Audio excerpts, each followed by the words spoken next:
आज कोलकाता में एक प्रमुख और चौंकाने वाला खुलासा हुआ है जिसने पूरे देश को हिला दिया है। प्रिंसिपल संदीप घोष की पत्नी ने एक ऐसा बयान दिया है जिसने इस जघन्य अपराध के रहस्य को उजागर कर दिया है। उनके बयान के आधार पर सीबीआई ने तुरंत और निर्णायक कार्रवाई की है। सीबीआई ने ऐलान किया है कि अब वे सबूत इकट्ठा करने की प्रक्रिया को छोड़कर सीधे संदिग्धों की गिरफ्तारी पर ध्यान केंद्रित करें। संदीप घोष की पत्नी ने खुलासा किया है कि डॉक्टर बिटिया के साथ किए गए अत्याचारों की भयावहता का पर्दाफाश हुआ है। उनके बयान में दिए गए विवरण ने सभी को झकझोर कर रख दिया। यह खुलासा इस जघन्य अपराध के विरोध में उठते कदमों की दिशा में एक महत्वपूर्ण मोड़ साबित हो सकता है। डॉक्टर बिटिया के साथ हुए अमानवीय अत्याचारों की नई जानकारी ने हर किसी के दिल को गहरा धक्का पहुंचाया है। उनके पैरों को चीरा गया, हाथों को तोड़ा गया और गले को डोट दबाया गया। यह विवरण सुनकर हर किसी की सांसें थम गई हैं। सीबीआई की नई दिशा निर्देशों के बाद यह मामला अब निर्णायक मोड़ पर पहुंच चुका है। हाल ही में किए गए खुलासे ने स्पष्ट कर दिया है कि बिटिया रानी के साथ हुई जघन्य घटनाएं सेमिनार हॉल में नहीं हुई थी। रिपोर्ट्स के अनुसार सेमिनार हॉल केवल एक ढाल था जिसका उपयोग इस पूरे कांड को छुपाने के लिए किया गया। सीबीआई को एक महत्वपूर्ण सबूत और सीसीटीवी फुटेज प्राप्त हुआ है जो दर्शाता है कि बिटिया रानी के साथ जो कुछ भी हुआ वह सेमिनार हॉल के भीतर नहीं हुआ था। जब आप इस वीडियो को देखेंगे तो यकीनन आपके पैरों तले जमीन खिसक जाए। सीबीआई ने बताया कि वे पिछले एक महीने से इस केस की जांच कर रहे थे, लेकिन उन्हें ठोस जानकारी प्राप्त नहीं हो रही थी। असल में जिन सीसीटीवी फुटेज को वे लगातार खंगाल रहे थे वे पूरी तरह से नकली थे। यह नया खुलासा इस जघन्य अपराध के खिलाफ उठते कदमों की दिशा में एक महत्वपूर्ण कदम साबित हो सकता है। सबसे चौंकाने वाली बात यह है कि असली CCTV footage principal Sandip Ghosh के ऑफिस से बरामद हुआ है, जो इस मामले में एक निर्णायक मोड़ साबित हुआ। इस महत्वपूर्ण खुलासे का श्रेय पूरी तरह से प्रिंसिपल की पत्नी को जाता है, जिन्होंने सीबीआई के सामने वह फुटेज सौंपा जिसने पूरे मामले को एक नई दिशा दे दी है। इस फुटेज के सामने आने के बाद अब केस का सच बेनकाब हो चुका है और हर पहलू की सच्चाई सामने आ गई है। आज सीबीआई ने एक चौंकाने वाले खुलासे के साथ यह जानकारी दी है कि यह सबूत केस की पूरी तस्वीर बदल सकता है। नए साक्ष्यों के अनुसार सीबीआई ने बताया कि बिटिया रानी के साथ हुए जघन्य अपराध के बाद उसे सेमिनार हॉल ले जाया गया और वहां पूरे घटना को एक सुनियोजित तरीके से अंजाम दिया गया। अब यह सवाल उठता है कि इस षड्यंत्र में कितने लोग शामिल थे और यह पूरा दृश्य कैसे तैयार किया गया। सीबीआई ने यह भी खुलासा किया है कि संजय रॉय नामक व्यक्ति को इस घटनाक्रम का हिस्सा बनाकर पेश किया गया। आज की रिपोर्ट में सीबीआई ने उन 20 संदिग्धों की पहचान कर ली है जो इस साजिश में शामिल हो सकते हैं। यह खुलासा मामले को और गंभीर बनाता है और अब न्याय की दिशा में नए सिरे से जांच आगे बढ़ाई जा रही है। इस मामले में संलिप्त सभी अपराधियों की पहचान हो चुकी है और उन्हें जल्द ही गिरफ्तार किया जाएगा। इस महत्वपूर्ण मोड़ पर प्रिंसिपल संदीप घोष की पत्नी ने एक अहम भूमिका निभाई है। उनका कहना है, अगर एक औरत दूसरी औरत के दर्द को नहीं समझेगी तो कौन समझेगा। उनके सहयोग और जानकारी ने सीबीआई को इस केस में अहम सुराग देने में महत्वपूर्ण योगदान दिया है। अब सीबीआई के पास वह सीसीटीवी फुटेज है जो न केवल अपराधियों की पहचान करता है बल्कि यह भी दिखाता है कि इस जघन्य घटना को किस प्रकार अंजाम दिया गया। इस वीडियो में हम विस्तार से जानेंगे कि किस प्रकार के सबूत मिले हैं और संजय रॉय की कहानी कितनी सच और कितनी झूठी थी। वीडियो शुरू करने से पहले आपसे एक निवेदन है, यदि आप बिटिया रानी को न्याय दिलाना चाहते हैं तो कमेंट बॉक्स में वी वांट जस्टिस अवश्य लिखें और इस वीडियो को लाइक करें। आपका एक लाइक हमारे प्रयासों को समर्थन देगा और यह साबित करेगा कि करोड़ों लोग बिटिया रानी के साथ खड़े हैं। बिटिया रानी को यह महसूस होगा कि वह अकेली नहीं है, बल्कि भारत का हर भाई बहन उसके न्याय की लड़ाई में उसके साथ खड़ा है। तो आज ही हमारे चैनल को सब्सक्राइब करें, इस वीडियो को लाइक करें और बिटिया रानी को डोट सच्ची श्रद्धांजलि अर्पित करें। सीबीआई पिछले 1 महीने से कोलकाता केस की गहराई से जांच कर रही थी, लेकिन इस पूरे मामले की असली कुंजी प्रिंसिपल संदीप घोष की पत्नी के पास थी। हाल ही में उन्होंने खुलासा किया कि उनके पास एक बेहद महत्वपूर्ण सीसीटीवी फुटेज है जो इस मामले की धुंधली तस्वीर को पूरी तरह से साफ कर देगा। जानकारी के अनुसार जब संदीप घोष अस्पताल पहुंचे थे, उस समय का फुटेज पहले ही सीबीआई के पास था, लेकिन अब एक नया और महत्वपूर्ण फुटेज सामने आया है जो इस केस की दिशा को पूरी तरह से बदल सकता है। रिपोर्ट से पता चलता है कि बिटिया रानी के साथ हुआ जघन्य अपराध वास्तव में सेमिनार हॉल में नहीं हुआ था। सीबीआई ने हॉल की गहन जांच की और वहां पाए गए सबूतों ने इस धारणा को और पुख्ता किया कि घटना स्थल हॉल नहीं था। दरअसल नए फुटेज से यह खुलासा हुआ है कि हॉल में सिर्फ ऐसा दृश्य तैयार किया गया था जिससे यह लगे कि अपराध वहीं हुआ है। अब इस नए फुटेज के आधार पर सीबीआई के पास वो सबूत हैं जो इस केस की सच्चाई को पूरी तरह उजागर कर सकते हैं। हालांकि पहले पेश किए गए सबूत संजय रॉय को दोषी ठहराने और फांसी की सजा दिलाने के लिए पर्याप्त नहीं थे, जिससे जांच एजेंसी असमंजस में थी कि आखिर इस केस में क्या कसर बाकी है। लेकिन अब एक नई और महत्वपूर्ण जानकारी सामने आई है जो इस पूरे मामले को पूरी तरह से स्पष्ट कर देगी। इस मामले में हालिया खुलासे एक ऐसी तस्वीर पेश करते हैं जो पूरे घटनाक्रम को पलट सकती है। रिपोर्ट्स के अनुसार बिटिया रानी के साथ किया गया जघन्य अपराध सेमिनार हॉल में नहीं बल्कि प्रिंसिपल संदीप घोष के ऑफिस के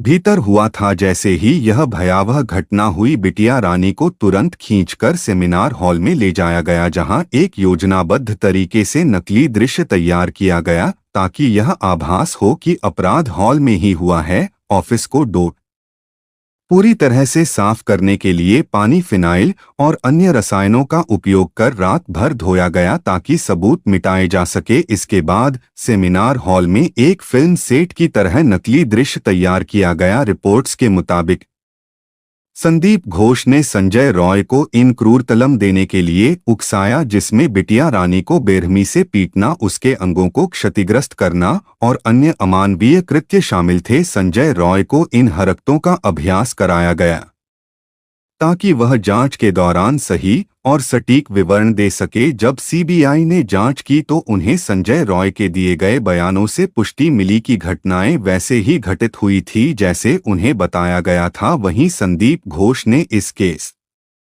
को आत्महत्या का मामला बताने की कोशिश की, जबकि पोस्टमार्टम रिपोर्ट आने से पहले इस तरह का दावा करना संदेहास्पद था। यह सब एक सुव्यवस्थित योजना के तहत किया गया ताकि मामले की सच्चाई को दबाया जा सके और इसे आत्महत्या का रूप दिया जा सके। हालिया खुलासों ने मामले की गंभीरता को और बढ़ा दिया है। प्रारंभिक रिपोर्टों में बिटिया रानी की मौत को आत्महत्या के रूप में प्रस्तुत किया गया था, लेकिन पोस्टमार्टम रिपोर्ट के बिना इस तरह का दावा कैसे किया जा सकता है, यह एक बड़ा सवाल है। अब यह मामला और भी गहराई में जांच की मांग करता है ताकि सच्चाई पूरी तरह उजागर हो सके। प्रारंभिक संकेतों से ही स्पष्ट था कि यह मामला आत्महत्या का नहीं बल्कि एक संगठित और सुनियोजित अपराध का नतीजा है। यह घटना एक साजिश की ओर इशारा करती है जिसे सावधानी पूर्वक हत्या को आत्महत्या का रूप देने के लिए अंजाम दिया गया।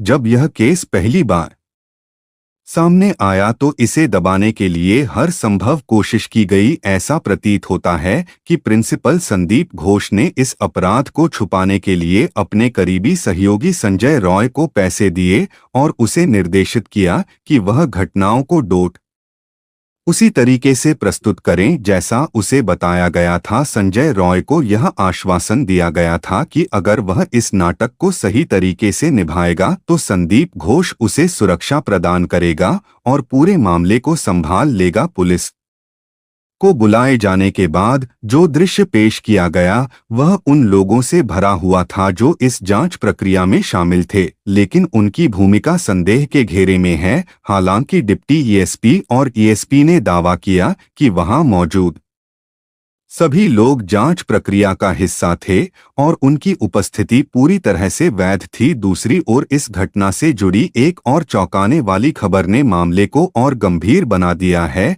यह खुलासा हुआ है कि पूरे घटनाक्रम को बेहद योजनाबद्ध तरीके से छिपाने का प्रयास किया गया था, लेकिन इस साजिश के नए पहलुओं के उजागर होने के बाद अब यह देखना बाकी है कि जांच किस दिशा में जाती है और इस संगठित अपराध के पीछे कौन कौन लोग थे। पीड़िता की मां ने गंभीर आरोप लगाए हैं कि पुलिस ने शुरुआत से ही इस मामले को दबाने की कोशिश की थी और उसी दिन से जब वह अपनी बेटी से मिलने गई थी। इस दर्दनाक घटना की वास्तविकता को समझने पर यह साफ होता है कि पीड़िता की मां को फोन पर दी गई जानकारी और मौके की वास्तविक स्थिति में बड़ा अंतर था। जब वह अपनी बेटी से मिलने पहुंची तो उन्हें 3 घंटे तक इंतजार कराया गया। यह न केवल एक मां के लिए अत्यंत कठिन समय था, बल्कि यह घटना जांच प्रक्रिया की गंभीर खामियों और संवेदनहीनता को भी उजागर करती है।